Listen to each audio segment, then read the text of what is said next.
Барлықтарыңызға Турциядан сәлем. Бүгін мен сіздерге Турцияға келген кезде не білу керек, ең маңызды 3 ақпаратпен бөліскім келеді. Бірінші көбісі сұрайтын сұрақ ол Турцияда тіл білу маңызды ма, Турцияға турмен келу маңызды ма деген сияқты сұрақтар өте көп қойылады. Біз ешқандай турсыз келдік. Өзім айтып отқандай, мен билетті январда алып қойған болатынмын. Билетті қанша ерте алсаңыз, сонша бағасы арзан болады. И потом вот августте келіп отырық. Менің бір адамға билет жалпы құны 120 шықты примерно. 120 емес, не жетпейді оған. Примерно 100-110 сондай бағаға шықты. Енді багаждары бар деген сияқты. Соответственно, багаж болса, оның құны жоғарылай береді. Одан соң ең басты білетін дүниелеріңіз бұл жақтағы валюта қалай болады, біз ақшаны қалай алып келген дұрыс, оны қалай ауыстырамыз деген сияқты сұрақтар. Сіз доллармен алып келсеңіздер болады, немесе бұл жақта Каспи жалпы виза дейтін жазумен карточкалар жүре береді. Бірінші, сіз жаңағы аэропортқа келіп түсесіз. Аэропорт мұнда көп деп естігем, бірақ біз ең үлкен аэропортына келіп тоқтадық. Флайарстамен келдік. Сол кезде біздің ең басты істеген әрекетіміз, біз багажымызды іздей бастадық өзіміздің. Біздің багаждарымыз қайда, киімдеріміз қайда деп. Себебі үлкен аэропорттан оны табып алу қиын деген сияқты. Соответственно, сіз кімнен сұрау керек екенін білмейсіз. Сіз сол аэропорттан шыққан кезде прямо аэропорттың ішіне кіресіздер, то есть самолеттен түскен кезде аэропорттың ішіне кіресіздер. Ол кезде сізге төбеде стрелкалар тұрады, оңға, солға деген сияқты, прямо деген сияқты. Ол жерде жазылып тұрады 8-10 минут деген сияқты. Ол сіздің бастап жүрген минутыңыздан, сіз получается 8-10 деп тұрса, сіз бірінші минутқа дейін баруыңыз керек деген білдіреді. Сол стрелкаларға қарап бара берсеңіздер, сіз жаңағыдай паспортты тексеретін жерге дейін дәл баратын боласыздар. Жалпы сізге Wi-Fi керек болатын болса, ол паспортты тексертпей тұрып, сол жерде Wi-Fi бар, 1 сағаттық паспортыңызды былай өткізесіздер. Сол Wi-Fi-ды 1 сағат қолдануға рұқсат сіздерге. Одан кейін негізі аэропортта самолеттен түскеннен кейін жаңағы паспортты тексеретін жерге асыққандарыңыз дұрыс, себебі ол жерге туристер саны өте көп болғандықтан ол жер очередь болып кетеді. Сондықтан да жаңағы паспортты тексеретін жерге тез барып, очередьке тұрып, тезірек өтсеңіз, уақытыңызды әлде қайда үнемдейсіздер. Себебі біз жүріп қалдық, жүгіміз қайда екен деп іздеп, біз солай очередьте тұрып қалдық. Одан кейін сіз сол жерден өтіп болғаннан төмен қарай түсесіз. Төмен қарай түскенде сіздің багаждарыңыз былай карусель сияқты айналатында айналып тұрады. Ол айналатындардың саны 1-ден 20-ға дейін. Біз сол кезде мен 1-де тұрдым. 1-де бірақ менің багажым болған жоқ. Одан кейін сұрадық адамдардан, ол оказывается 20-да екен. Флайарстан Ақтау деп сұрадық. Ол 20-да болып шықты. Сонымен менің жүгімді түсіріп қойыпты төмен қарай. Оны ойладым, мен біреу алып кетейін деп ойладым екен деген сияқты. Потому что олай біреудің жүгін төменге түсіріп қоюға болмайды. Сол үшін де барынша тезірек паспорт тексерістен өтіп, жүгіңізге асыққаныңыз дұрыс. Одан кейін бізге таксиге ақша керек болды. Сол үшін біз 100 лирамызды, 100 долларымызды лираға ауыстырып алдық. Ол 2150 лира болды. Негізі біз 400-500 лираға желініп қалдық, себебі ол жақта арзан ауыстырады бәрібір.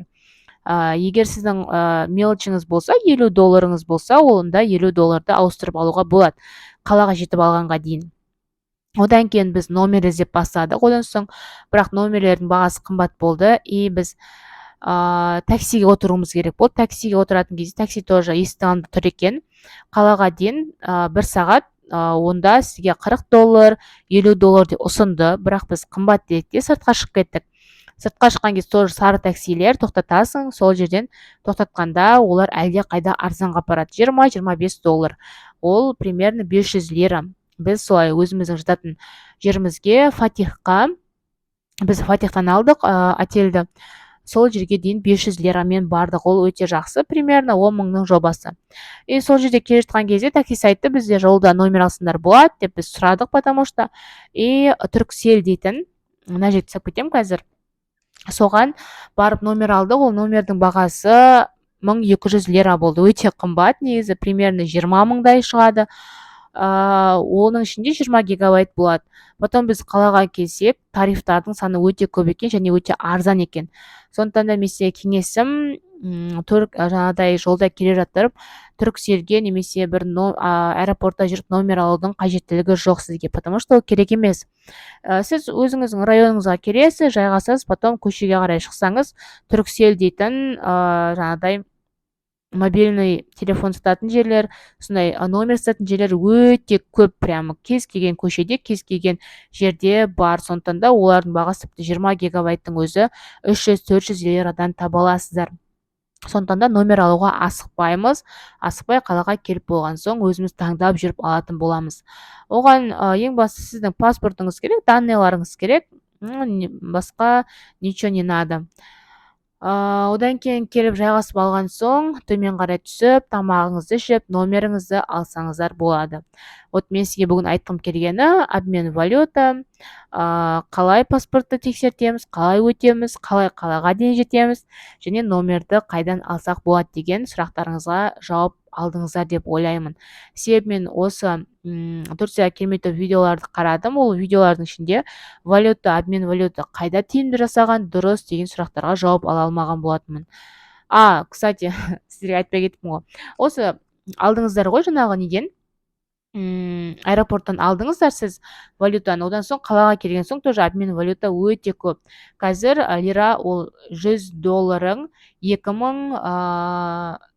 2698 лира болып тұр. Сондықтан да жаңа біз 400-500 лираға желініп қалдық. Қалаға келсеңіздер, осындай жақсы нормальный суммада ауыстырып ала аласыздар. Сондықтан да мен сізге кеңесім, жаңағыдай вокзалда, аэропортта ештеңе істеп қажеті жоқ. Тек қана таксиге төлейтін ақшаңызды ауыстырып алсаңыздар, қалғанын осы өзіңіздің тұратын жеріңізге келіп, ауыстырып, сатып ала аласыздар. Вот ең бастысы осы дүниелер. Егер де сіздерге видеом пайдалы болған болса, міндетті түрде бағалап кетесіздер деп ойлаймын. Себебі Турцияда қанша айналып қыдырып шаршап жүрсем де, барынша іздеген кезде адамдар табатындай, пайдалы болатындай осындай бір видео түсіргім келді. Себебі мен өзім іздеген кезде именно осы обмен валютаға, номерге қиналған болатынмын. Ал сіздер қиналмай, менің осы бір видеомды көріп шығып, қиналмай Турцияға келіп желінбей, тым жақсы болып қалаға дейін жете аласыздар, дұрыс номерді сатып ала аласыздар. Алданбаңыздар, Турцияға саяхаттап келіңіздер, өте тамаша, өте керемет. Негізі демалам деп шаршап шалдығып үйлеріңізге қайтатын боласыздар. Себебі өте үлкен қала. Үлкен қалада шаршамай қалай қыдыруға болатынының сырларын білгіңіз келсе, келесі видеоға өтіңіздер.